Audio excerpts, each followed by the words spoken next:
Hello fellow MOBs and freeloading YouTubists. I know that when we watch YouTube we assume that we've paid our way by absorbing the adverts for VW, Chromecast and Stena stairlifts.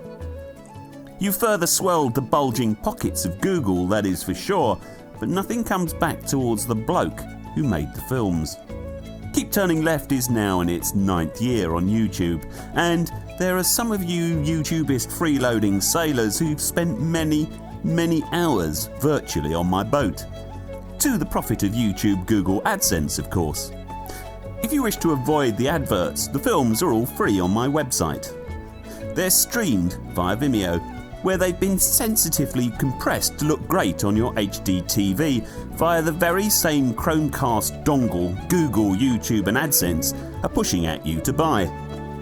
You can also download the films there via links under each video at the website, and they look bloody lovely on your big fat TV.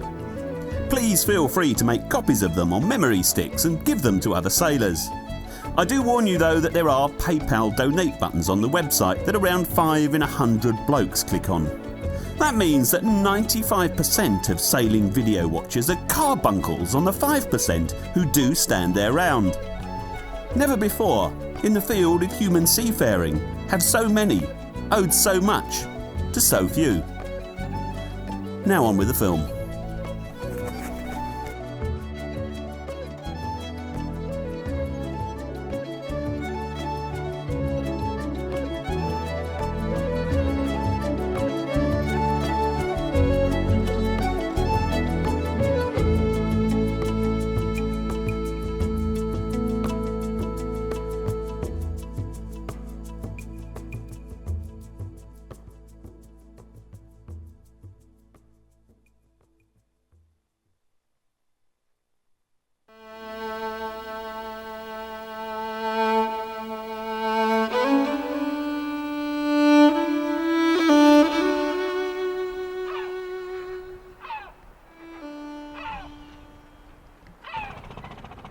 We had a bit of a sesh with these lads last night. He did the Jester Challenge in this little boat. Good on him.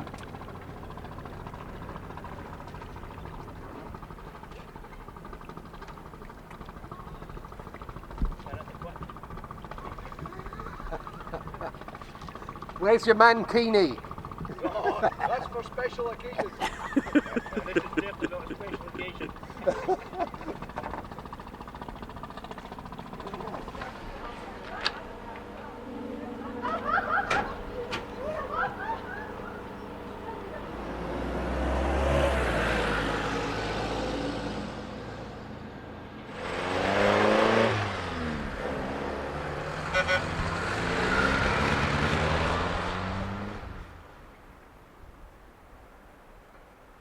Boys left this morning at about 10:30 and I've been deep cleaning the boat. You know, imagine there were 3 blokes on here for 7 days working the boat. I was the only person doing any cleaning, and that's fine, that's absolutely fine.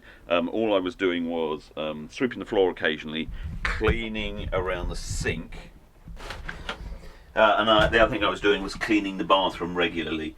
Now, 3 blokes, mess. You know, you just need to come here and do it frequently, so every time I came in, where the boys were sleeping, I'm just about to crawl in there and clean the lockers completely underneath, all round, wipe it all down. It's a dull thing to do, but it has to be done. The family are coming on Thursday, so I'm in Anstruther now, and I've got to get to Inverness by Thursday. So I'm going to leave tomorrow. Weather looks okay, not brilliant sunshine, but perfectly tenable easterlies and southeasterlies, so if that happens, that'd be great. That'd be absolutely great. Basically, life couldn't be better. It's 3:30 in the morning and it's just got light. Quite like one of these fishermen to leave ahead of me so I can follow him out.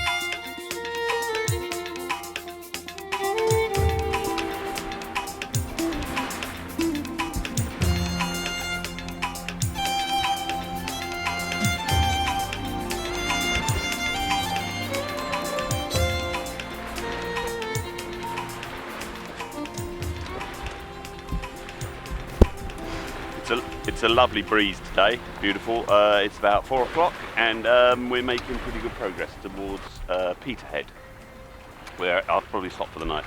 I'll be a bit sleep deprived because I only got about 3 hours sleep last night because I went to bed about 11, 11:30, laid around, kept on waking up, woke up at 3 o'clock. So 4.3 knots, pretty good. I followed a fisherman out to avoid the, wow, that looks pretty nice. To avoid the lobster pots. I'm going to take a still of that.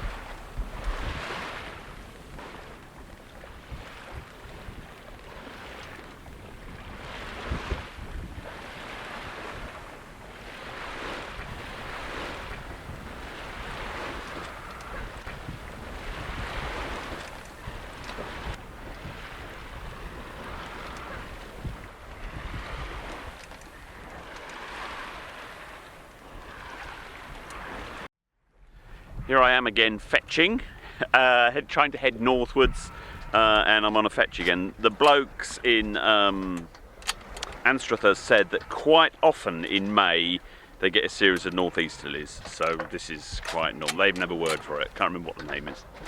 I left Anstruther this morning at about 3:30, and I've come around the corner here and I'm just crossing the entrance to the mighty Tay. I will go and explore it at a later date.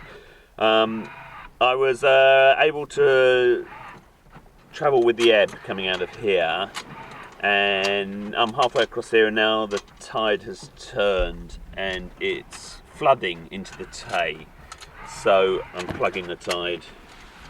I was doing 5 knots and now I'm doing 3, which is absolutely fine. 3 is fine. Now, so my plan is now to carry on across. You can see the land, you can barely see the land, it's just the horrible day. Well, I mean, it could be worse. It could be bucketing down with rain without much wind.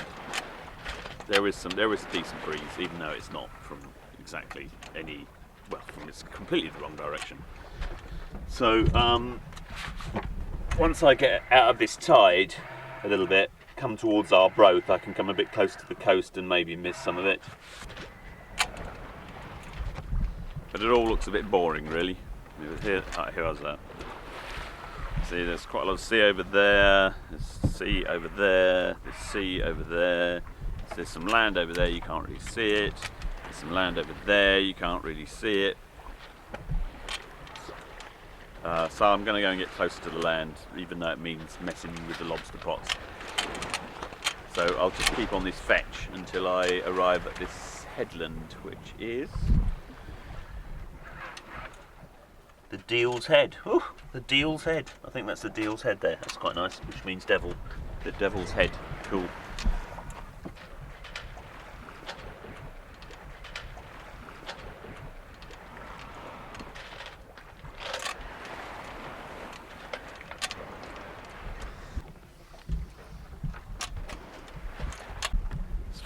It's funny the light has just come out and suddenly I'm enjoying the sailing. It's still really hazy. I'll probably see 4 miles, maybe 5 miles, but that's you can see a lump of 5 miles. You can't see any definition on the land. I'd like to see some seals or some birds or something.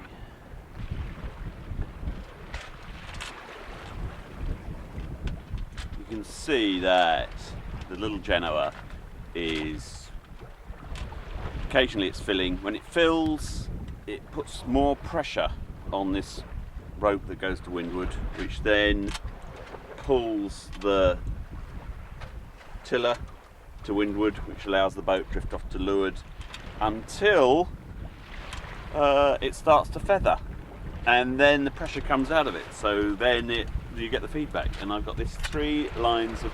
You're supposed to use medical tubing, but you can get this so much easier, and you just basically want a long length of weak elastic.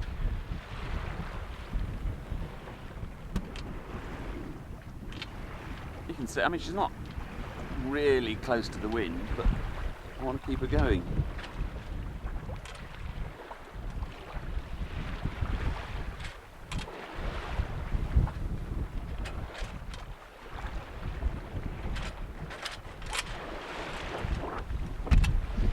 course, the other thing you can always do is, unlike the tiller pilot, you can just change her course a little bit to avoid a lobster pot, or whatever it is. Of course, it's a line of lobster pots.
I hate being on a deadline.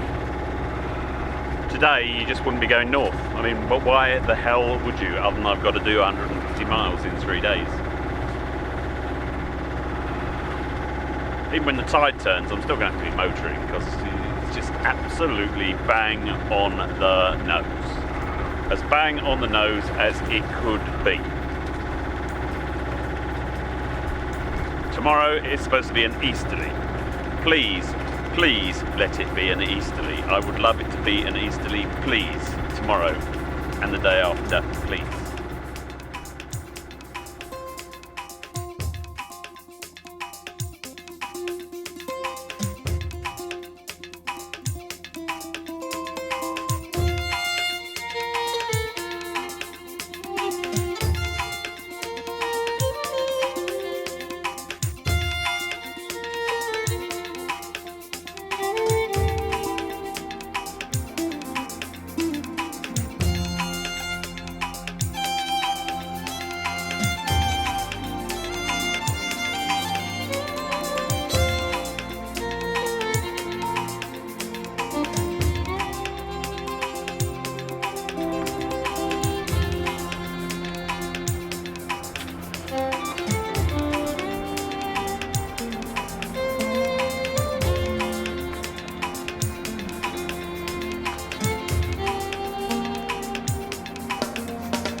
This is my first Scottish harbour with Harmony, so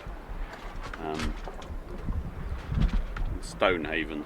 There is a bit of a swell on, but they told me to use these big ropes, which are here. That's what they're here for. But they only just fit on my cleats, but the big ropes make a massive difference. Rubbing straight has had a bit of a bash, not much. I mean, it's what it's for. It's for banging on things. So the harbour master says that I should stay here today. So if the locals say stay. He said it might get worse when the tide turns. Yeah, that's what I like to see.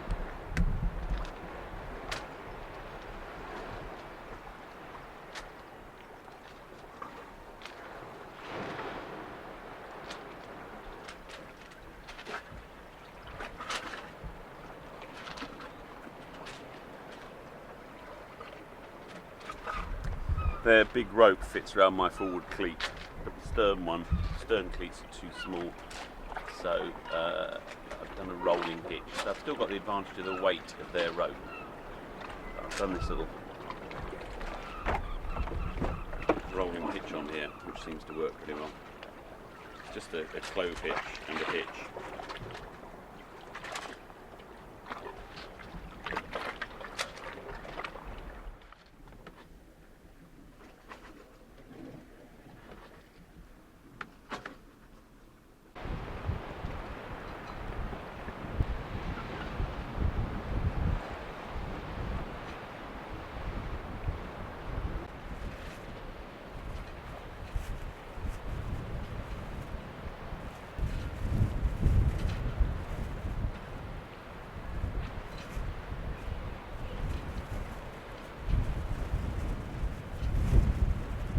they've moved me to the inner harbour, so it's much quieter here.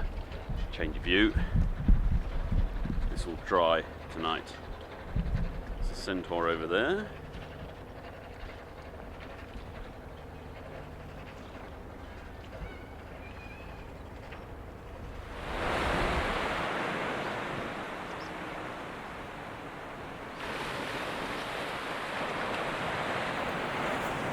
The wind picked up for 2 days and the easterly set in, but inside the inner harbour was a perfect haven of peace and tranquility.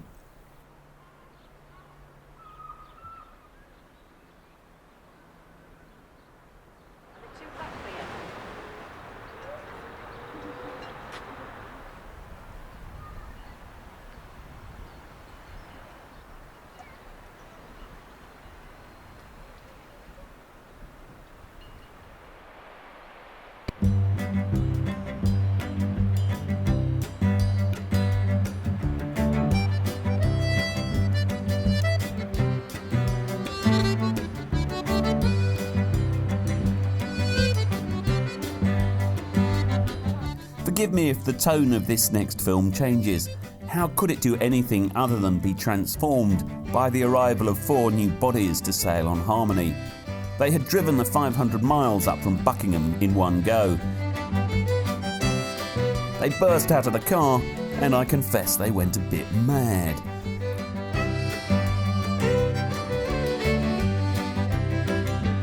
So we stayed around Stonehaven for a day to let them burn off some excess energy.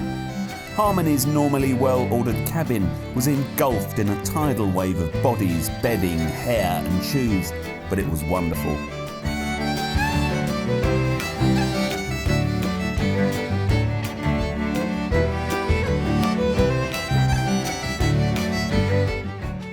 Eleanor is 23, an English graduate. She's been a writer since she was 8, and she's great with words. Jake is 25, big, hairy, intelligent architect with a head full of possibilities. He's blessed with massive amounts of energy, and he's a great sailor. Danny is a brilliant find for our family. She's the most positive person I've ever met, and she really believes she has a guardian angel. And so far, he or she is doing a great job on Danny. She lives on a canal boat, owns a cockapoo called Mango, does voiceovers for adverts and rockumentaries, and is in love with Jake. And in return, Jake is head over heels in love with her. Hence the number of stills of Danny, shot by Jake. And then there's my lovely Jill. She's as beautiful in the flesh as she is on film. She brews beer and has done a most excellent job of keeping us all on course. I am indeed a most blessed of sailors. Spending time with your children when they're fully formed adults is just one of the many great things about being a dad. I've loved the whole process from the beginning, which I particularly enjoyed, to the end, and it has some years yet to run, I hope. We love the sculptures in Stonehaven. The pebbles in the seal and the dolphins have been posted there by toddlers.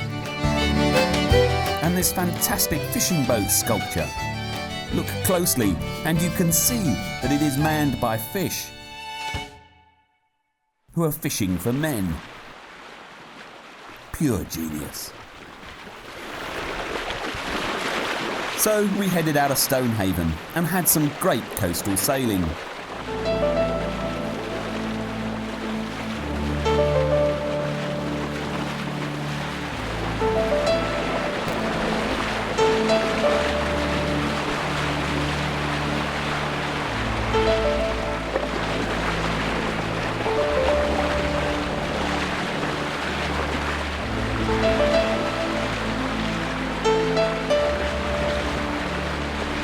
The wind had swung around to the south and brought warmth and sunshine with it. A sunny midsummer Scottish day is a lovely long thing to experience, especially with a force 2 or 3 filling the spinnaker. What is?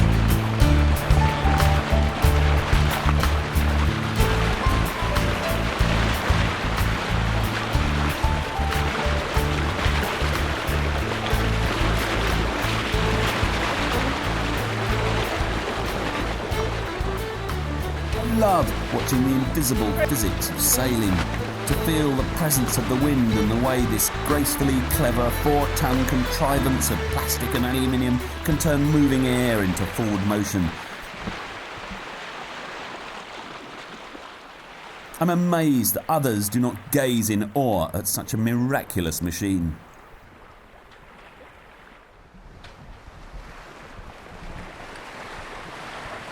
We went straight past Aberdeen. They don't really cater for yachtsmen, too busy making money from oil. Instead, we're encouraged to push on to Peterhead.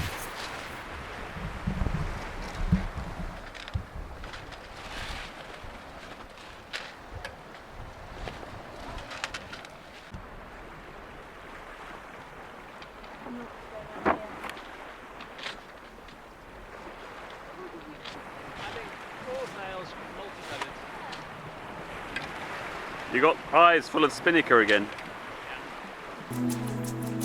It does make you look like some sort of cat.